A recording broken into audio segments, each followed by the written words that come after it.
რიგარეში არჩევნები გინდა ხელახალი იყოს ეს და გინდა რიგარეში მაინც გადაუვალია. ახაკალაძის ამბიციურობიდან გამომდინარე ვფიქრობ, რომ ის აკეთებს გათვლას პრეზიდენტობაზე. ამის შესახებ ექსპერტი გია ხუხაშვილი გაზეთ კვირის პალიტრისთვის მიცემულ ინტერვიუში აცხადებს.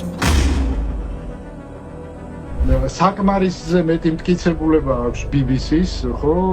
და სასამართლოს თემა ამიტომ ჩაიხსნა და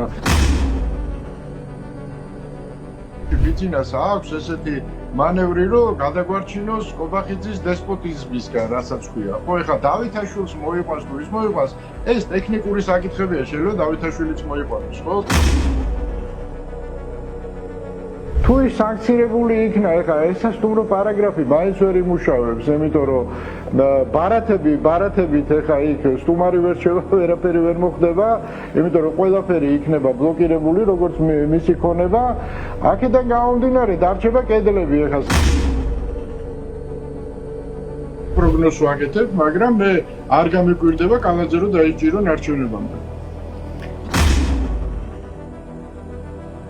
ვწოდები რომ არჩევნებამდე 2-3 კვირით ადრე შეიძლება უკვე ესეთი ძალიან სკანდალური ამბები გავიგოთ უკვე ფაქტობრივი ესე რომ ვთქვათ მასალებით გამაგრებული, ხო? უკრაინამ უკვე მიაღწია რუსეთთან სტრატეგიულ გამარჯვება, შეიძლება ითქვას და რაც უფრო დრო გავა ეს გამარჯვება კიდევ უფრო თვალსაჩინო გახდება. არა, მაგ შეუძლია ჩააგდონ უბრალოდ მესამე მოსმენა. ხვალ შეიკრიბებიან და ჩააგდებენ რა.